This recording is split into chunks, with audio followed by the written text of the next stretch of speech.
Y en todos los casos se sale de 4 maneras. Se sale o bien porque refinancias, como en cualquier empresa, debo pero refinancio.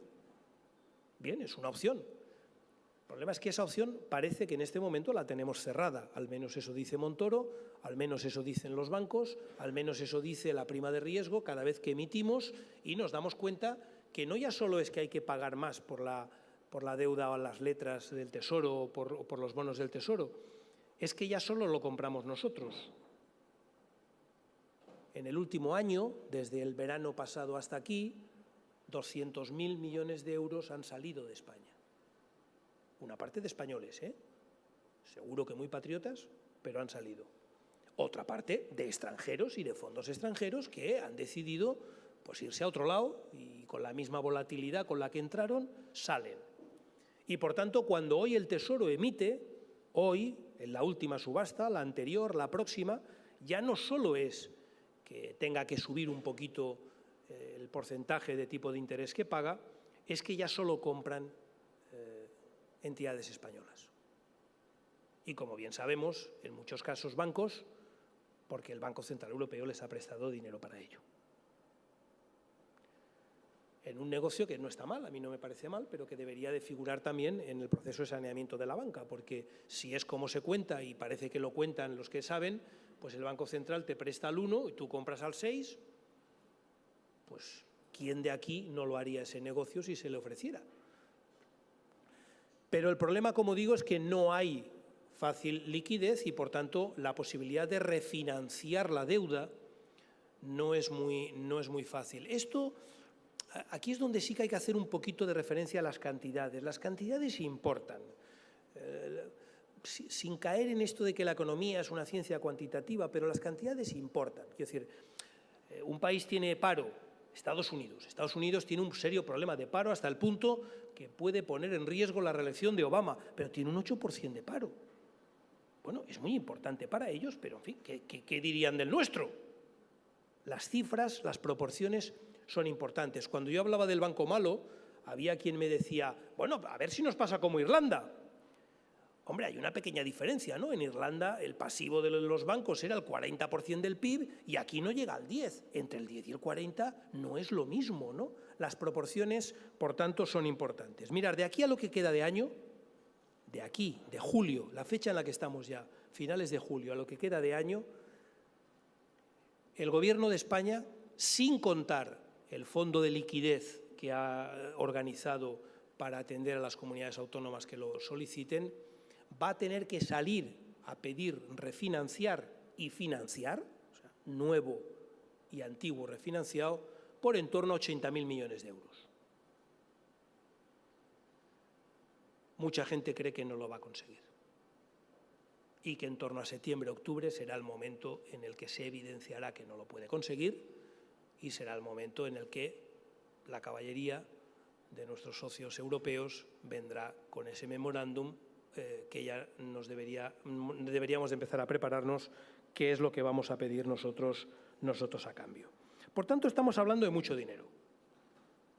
No es un problema de, como hasta ahora, de aprieto un poquito a la caja que ya no existe para que me refinancie a un año y con esto… No, no, no. 80.000 millones hoy en día el Reino de España no le va a resultar fácil. Seguramente lo conseguirá, pero no le va a resultar fácil. La segunda de las opciones, bueno, ya en la primera, la de la refinanciación, estamos ahora muy obsesionados con el Banco Central. Yo no voy a defender al Banco Central, aunque quiero hacer un asterisco, nota a pie de página.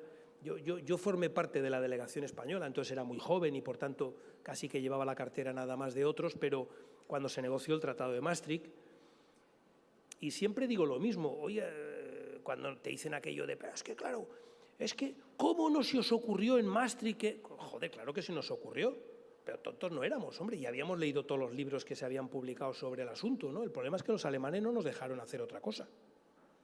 Es que cuando este fin de semana el presidente del Banco Central Europeo dice es que el Banco Central Europeo no está para resolver los problemas financieros de los Estados miembros, es que tiene razón. A vosotros os indigna, y a mí también, pero tiene razón. Los alemanes no lo dejaron que fuera así y obligaron que en Maastricht figurara un Banco Central Europeo como era el Bundesbank, exactamente igual, porque querían un euro que fuera lo más parecido al marco. Y los demás aceptamos, claro.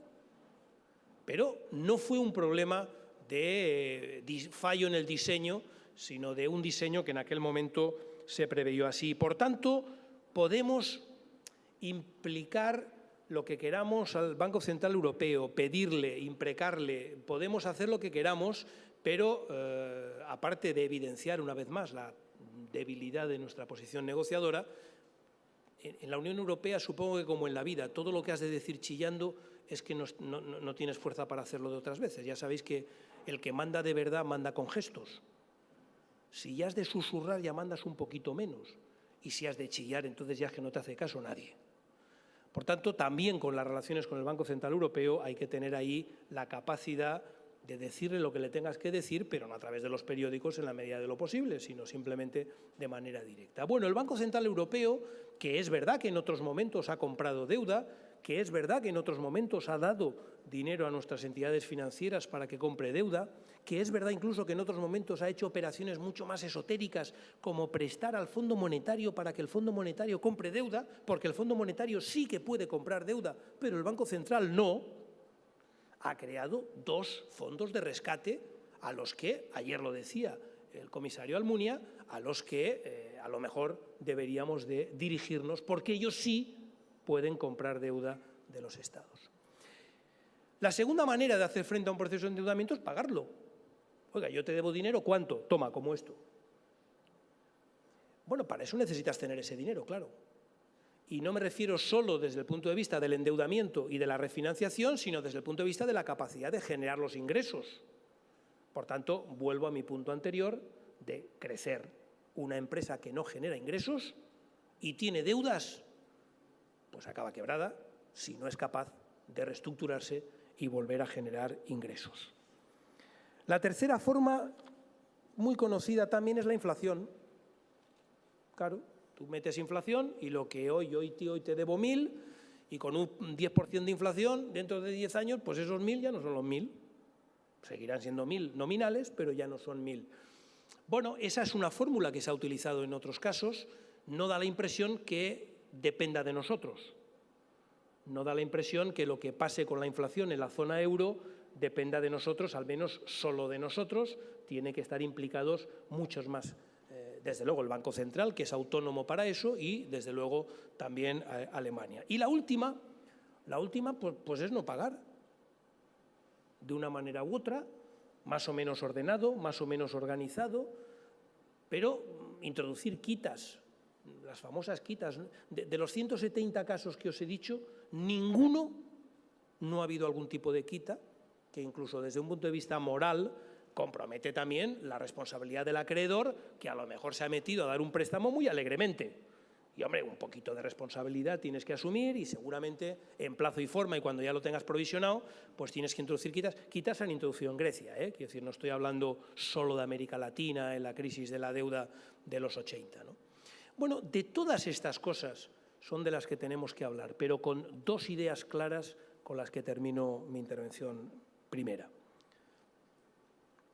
Tenemos que introducir en las ecuaciones en las que estamos trabajando, en los relatos en los que estamos trabajando, en las propuestas que se están haciendo, la idea de que o generamos dinero, o generamos ingresos, o generamos crecimiento, o ese 270% del PIB que debemos no lo vamos a poder pagar.